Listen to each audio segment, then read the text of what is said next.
Who's the dumbest criminal you've ever seen? My ex-husband Derek broke into my house 4 times before I finally invested in a security system. Not to steal anything, just to prove he could. The first time, he moved all my furniture 2 inches to the left so I'd walk into everything in the dark. The second time, he unplugged my refrigerator and let everything spoil. The third time, he stood over my bed while I slept and took photos on his phone. I only knew because he texted them to me the next morning with a message that said, "You look peaceful when you dream." I could have done anything. The fourth time, he stole my daughter Mia's stuffed rabbit, the one she'd had since birth, and sent me ransom photos of it tied to a chair like some demented hostage situation. The police were sympathetic, but useless. Detective Paulson kept telling me to document everything, as if I wasn't already living in a constant state of documentation, as if my entire existence hadn't become a desperate attempt to prove my own reality to people who had the luxury of doubt. Get a security system, he suggested after the rabbit incident. One with cameras and remote monitoring. Make it impossible for him to claim he wasn't there. So I did. I spent $3,200 I didn't have on a Safeguard Solutions premium package with 12 cameras, motion sensors on every door and window, and a smart lock system that could be controlled from my phone. The technician who installed it was a guy named Kevin who looked at the fading bruises on my arms and didn't ask questions he already knew the answers to. Kevin spent 3 hours showing me how everything worked, but I was too exhausted to absorb most of it. Depression and hypervigilance don't mix well with technical instructions. He showed me the app, the arming sequences, the notification settings, the live feed access. I nodded like I understood while my brain cataloged everything that could go wrong. What if I set it off accidentally? What if the police stopped responding because I was the woman who cried wolf? What if Derek figured out how to disable it and I wouldn't even know until it was too late? Kevin must have sensed my overwhelm because he simplified everything down to the basics. Red button arms the system when you leave. Green button disarms it when you come home. If anything moves inside while it's armed, the police get called automatically. Simple enough, right? Except it wasn't simple at all. The first night, I set off the alarm at 2:17 a.m. by walking to the bathroom and forgetting the system was armed in stay mode, which apparently was different from away mode, and I'd mixed them up. The siren was loud enough to wake my 7-year-old daughter Mia, who came running into the hallway sobbing that Daddy had come back. I couldn't remember the disarm code. My hands were shaking so badly I kept entering the wrong numbers. The police called while the alarm was still screaming, and I couldn't answer because I was trying to shut it off and comfort Mia simultaneously. 2 officers showed up 8 minutes later looking annoyed to find a confused woman in pajamas apologizing profusely for the false alarm. Officer Denise Kim was patient about it. These systems take time to learn. You'll get the hang of it. But her partner, a younger guy named Officer Troy Baskin, couldn't hide his irritation. 4th false alarm we've responded to this week, ma'am. Maybe read the manual next time before you waste our resources. I wanted to explain about Derek, about why I needed the system, about why my brain wasn't working properly, but the words stuck in my throat. I just apologized again and promised it wouldn't happen again. Kevin from Safeguard called the next morning after getting an alert about the false alarm. He offered to come back and give me another tutorial, no charge. I told him I was fine, that I'd figured it out, even though I absolutely hadn't. The second false alarm happened 3 days later when I came home from dropping Mia at school and forgot to disarm the system before opening the front door. The shrieking started immediately, and I panicked, pressing buttons randomly on my phone until something worked. The police were already on their way by the time I got it silenced. Officer Kim showed up alone this time, and her patience had worn thinner. "Ms. Vance, you're going to get fined if this keeps happening. The city charges $150 for repeat false alarms. I know the system is new, but you need to take the time to learn it properly." I nodded and apologized and felt like the stupidest person alive. That evening, I tried to go through the manual Kevin had left, but the technical language made my eyes glaze over and my anxiety spike. The third false alarm was the breaking point. I'd been carrying groceries inside and set them down to disarm the system, but apparently there was a 60-second window and I'd taken 70 seconds and the alarm triggered anyway. This time, Officer Baskin responded with a partner I hadn't met before, and they were both openly hostile.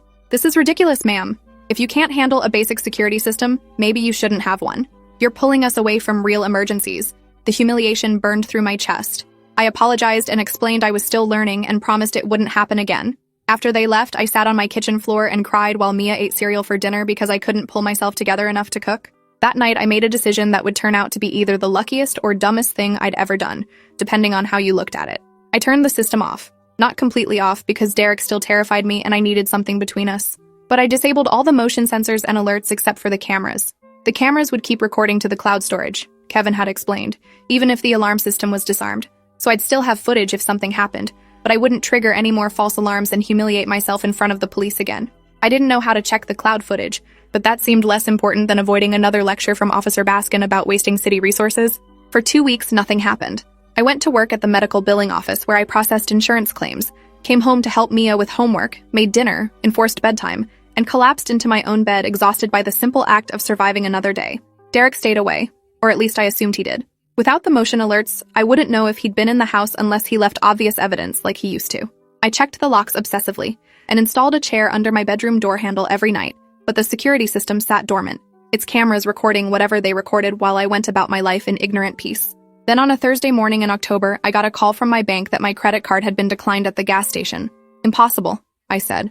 I'd just gotten paid, and there should have been plenty in my account. The customer service rep explained that someone had made a $3,800 charge at an electronics store in the city the previous afternoon. The purchase had triggered a fraud alert but was still processing. I felt sick. I hadn't made any purchases. I'd been at work all afternoon, and my card had been in my wallet the entire time. Except it hadn't been. When I checked, my wallet had my license and insurance card and a grocery store rewards card, but no credit card or debit card. I called the police non-emergency line and explained about the fraud, and the dispatcher said an officer would come take a report. Officer Kim arrived an hour later while I was frantically going through my purse and car looking for my missing cards. "When did you last use them?" she asked, pen poised over her notepad. "2 days ago at the grocery store. I know I put them back in my wallet. I always put them back in my wallet." Officer Kim asked if I'd had any visitors or workers in the house recently. Just the security system technician 3 weeks ago, and he was from a legitimate company. No one else. Had I noticed anything else missing or disturbed? No, but I wouldn't necessarily know.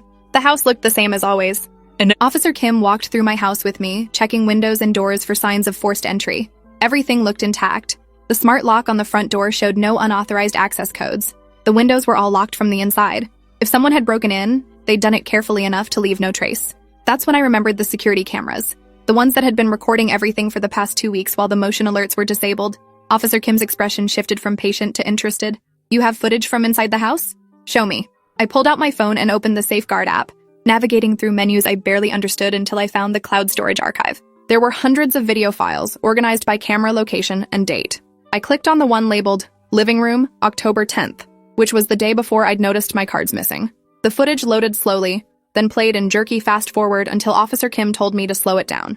We watched me leave for work at 7:45 a.m., the house sitting empty and still. At 9:33 a.m., the front door opened. A man walked in. He was white, maybe 40, wearing jeans and a gray hoodie pulled low over his face. He moved through my house with the casual confidence of someone who belonged there, looking around like he was shopping. He went through my purse on the kitchen counter, pulled out my wallet, removed the cards, and put the wallet back. Then instead of leaving immediately like a normal burglar would, he started exploring. He opened my refrigerator and ate some leftover pizza directly from the container. He sat on my couch and used the remote to turn on the TV, scrolling through channels for several minutes before getting bored. He walked into Mia's room and looked through her toys, picking up her stuffed animals and tossing them aside like he was searching for something specific. He went into my bedroom and opened my dresser drawers, running his hands through my underwear in a way that made my skin crawl.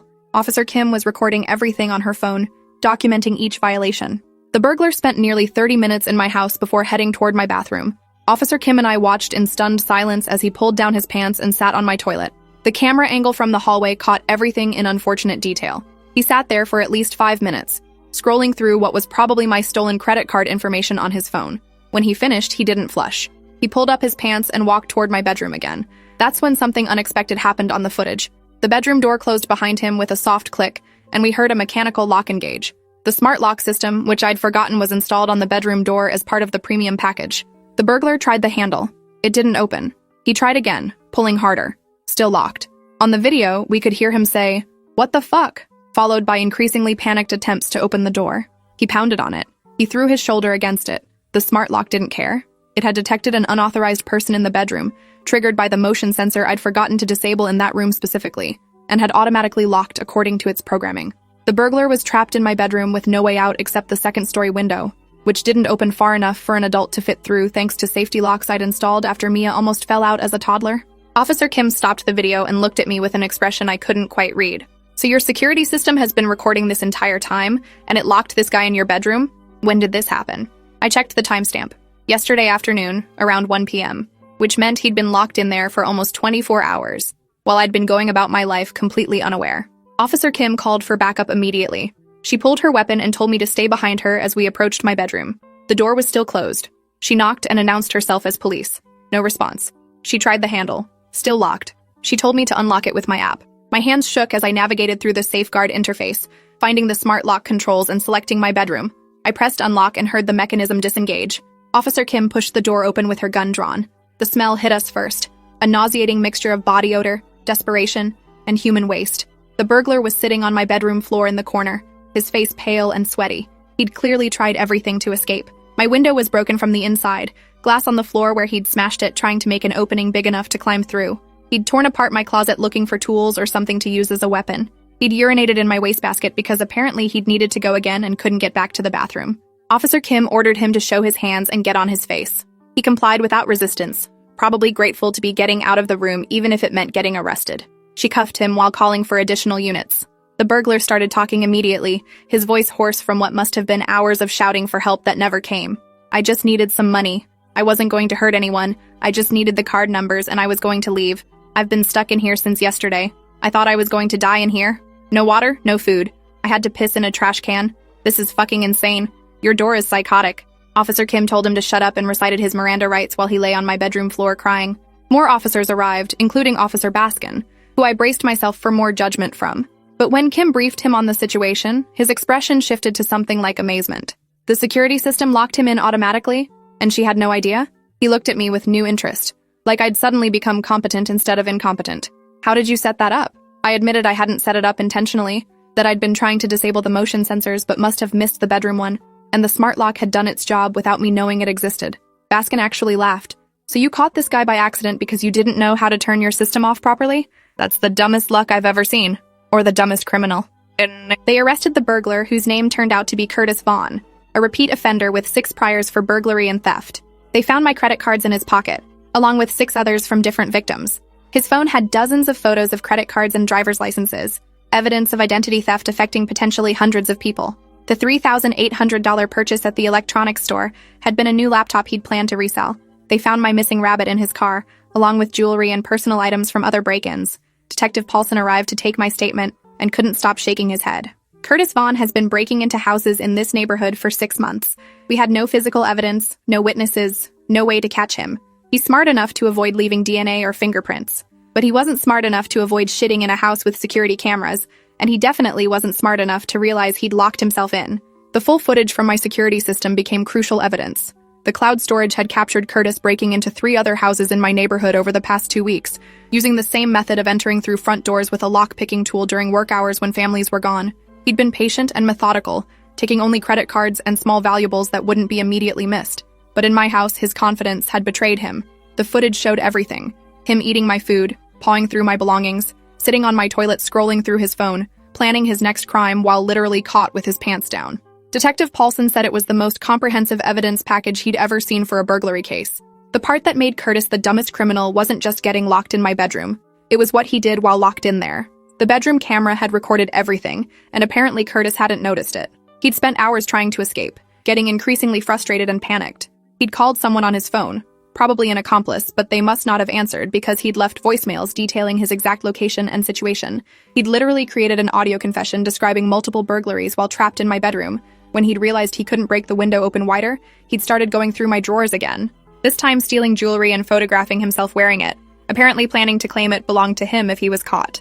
The footage that sealed his fate came from the 18-hour mark of his captivity. Starving and thirsty and losing his mind from isolation, Curtis had started talking to himself. The camera picked up everything. He'd confessed to dozens of burglaries, complained about fences who'd cheated him on resale prices, named accomplices and criminal contacts, essentially providing police with a roadmap to an entire theft ring. Detective Paulson said Curtis had given them more information than most suspects did under interrogation, all because he'd spent nearly a full day locked in a room with a camera, thinking no one could hear him, gradually losing his sanity enough to talk himself through his own criminal history for comfort. The electronic store footage corroborated the credit card theft. Cameras there showed Curtis purchasing the laptop with my card just hours before getting locked in my bedroom. He'd signed my name on the receipt, not bothering to disguise his handwriting or face. He'd parked directly in front of the store entrance, his license plate visible in perfect clarity. He'd left a trail so obvious that investigators wondered how he'd avoided capture for months. The answer, apparently, was that he'd been careful and paranoid during the actual burglaries, but arrogant and sloppy afterward, confident that without being caught in the act, he was untouchable. My accidental security system had caught him in the act, and his own hubris had kept him there long enough for the evidence to become overwhelming. The prosecutor, a sharp woman named Diana Flores, called me to discuss the case. She said Curtis was being charged with 17 counts of burglary, 23 counts of identity theft, and various other crimes. The evidence from my security footage alone was enough to convict him several times over. She asked if I'd be willing to testify, and I said yes without hesitation. Diana explained that Curtis's public defender was trying to negotiate a plea deal, arguing that trapping someone in a room for nearly 24 hours constituted unlawful imprisonment. She laughed while telling me this. He broke into your house, stole your property, and got caught by your security system that was functioning exactly as designed. The fact that he was too stupid to realize he was locked in until it was too late isn't your problem. The preliminary hearing was scheduled for 6 weeks after his arrest. I took the morning off work and wore my most professional outfit, wanting to look like someone who'd intentionally set a trap for criminals rather than someone who'd accidentally caught one through technological incompetence. The courtroom was smaller than I'd expected, and Curtis looked smaller too, diminished by an orange jumpsuit and the weight of overwhelming evidence. His public defender, a tired-looking man named Neil Thornton, argued that the security system footage should be suppressed because I hadn't properly understood how to operate it. Therefore, any recording it made was inadmissible. The judge, a woman in her 60s with zero patience for nonsense, shut that down immediately. Judge Patricia Langford asked Neil to explain exactly how not understanding security system settings made the footage inadmissible. Neil stammered something about expectations of privacy and unlawful surveillance. Judge Langford pointed out that Curtis had broken into private property and had no reasonable expectation of privacy while committing a crime. She'd reviewed the footage personally and found it both relevant and admissible. Moreover, she noted with barely concealed amusement, Curtis had provided a running commentary of his criminal activities while trapped, essentially testifying against himself. Neil argued that his client had been under duress from being locked in the room and his statements couldn't be considered voluntary. Judge Langford asked if breaking into someone's house, eating their food, stealing their credit cards, and defecating in their toilet seemed voluntary enough for him. The hearing lasted 90 minutes. Diana presented the footage, highlighting the most damning moments. Curtis entering my house, going through my purse, sitting on my toilet, getting locked in the bedroom, confessing to multiple crimes while trapped. The judge watched with an expression that shifted from professional neutrality to visible disgust to something approaching dark humor. When the footage showed Curtis wearing my stolen jewelry and photographing himself, Judge Langford actually put her head in her hands. The preliminary hearing was a formality, she said afterward. There's sufficient evidence to proceed to trial, though I suspect Mr. Vaughn's attorney will be advising him to take whatever plea deal is offered. This is the most open and shut case I've seen in 20 years on the bench. Curtis took the plea deal 2 weeks later. 15 years in state prison with possibility of parole after 10. He'd face additional charges in other jurisdictions for the burglaries my security footage had captured him planning. His accomplices, identified from the voicemails and his rambling confessions, were arrested and charged separately. The theft ring Detective Paulson mentioned was dismantled, leading to the recovery of stolen property worth over $200,000 from multiple victims. My credit cards were canceled and my accounts were protected, so I lost nothing except the sense of security that had already been destroyed by Derek months earlier. The $3,800 fraudulent charge was reversed. The bank even waived the replacement card fee after hearing about the case. The media picked up the story because of course they did. Dumbest criminal caught by security system he didn't know was recording. Made local news first, then regional, then somehow went viral on social media. A reporter from Channel 7 interviewed me in my living room, carefully framing shots to avoid showing my bedroom where Curtis had been trapped. I explained about Derek, about why I needed the security system, about my struggles to learn the technology, about accidentally catching a serial burglar. The reporter asked if I felt vindicated. I said I mostly felt tired. The attention was exhausting. People I hadn't spoken to in years messaged me with variations of, "I always knew you were smart," even though the entire situation had been caused by my technical incompetence. Kevin from Safeguard Solutions called to thank me for the publicity. Apparently, their sales had increased 40% after the story broke, with customers specifically requesting the exact setup I had. He offered to come give me a proper tutorial on the system, explaining all the features I'd been too overwhelmed to learn initially. I said yes because I genuinely wanted to understand the technology that had saved me. He spent 3 hours walking me through every setting, every alert option, every feature.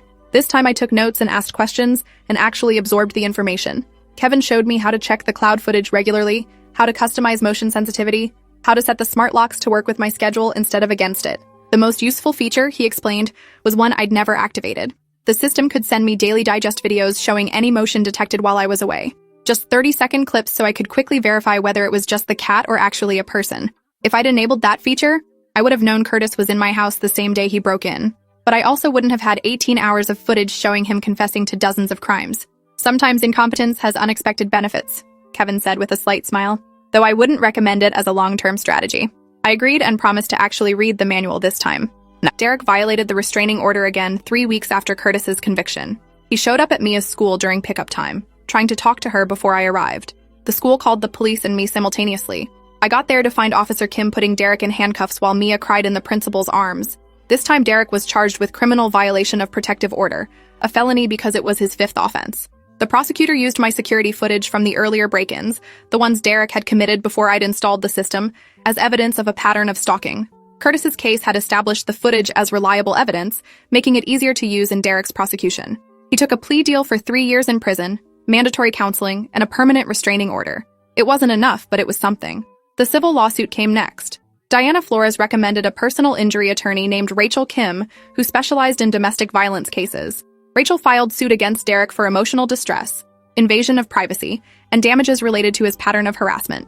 She used the same security footage that had convicted Curtis, showing Derek's break-ins and his threatening behavior. The footage of him standing over my bed while I slept was particularly compelling evidence. The jury awarded me $150,000 in damages, which Derek obviously couldn't pay, but Rachel explained that the judgment would follow him forever, garnishing any wages or assets he acquired after prison. It was a symbolic victory, but symbols mattered when you'd been made to feel powerless for years. Mia started therapy to process everything: Derek's abuse, the restraining order violations, Curtis's break-in that she'd slept through, the media attention that had made her feel exposed.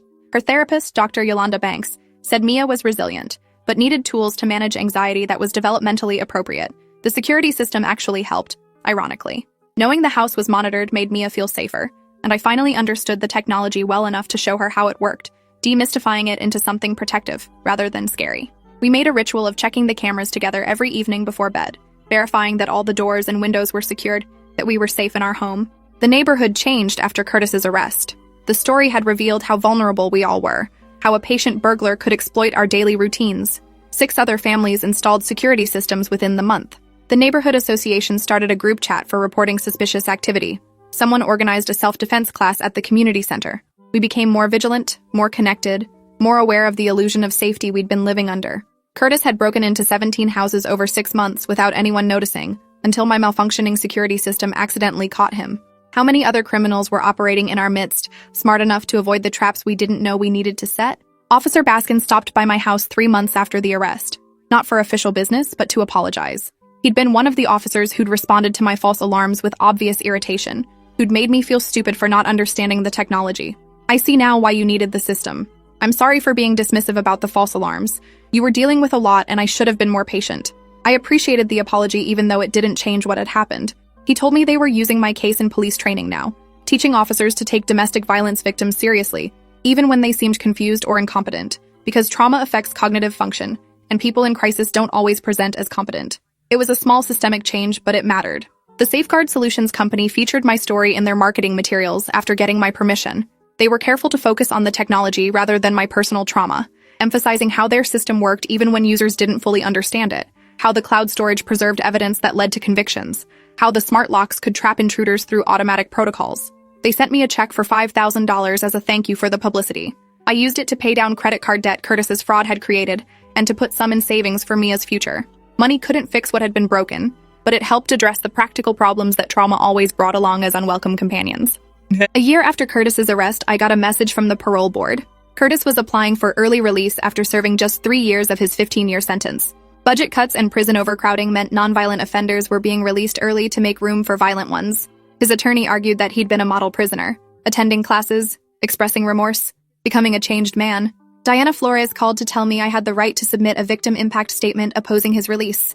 I spent a week writing it, detailing not just what Curtis had done to me, but what he'd done to the 17 other families he'd burglarized, the hundreds of identity theft victims his phone records had revealed, the sense of violation that persisted long after physical evidence was cleaned up. The parole hearing was perfunctory. Curtis sat in prison video conference wearing a button-up shirt and an expression of practiced remorse. He apologized to me directly, saying he'd been in a dark place, addicted to drugs, making terrible choices. He'd found God in prison, completed his GED, started taking college courses online. He wanted to give back to the community he'd harmed. The parole board asked me to respond. I said Curtis was very good at performing contrition, but his crime hadn't been a momentary lapse in judgment. It had been a calculated pattern of violation over months. He'd stolen from 17 families, sat on my toilet scrolling through stolen credit card numbers, confessed to dozens of other crimes while locked in my bedroom. 3 years wasn't sufficient justice for that level of predatory behavior. The parole board denied his early release.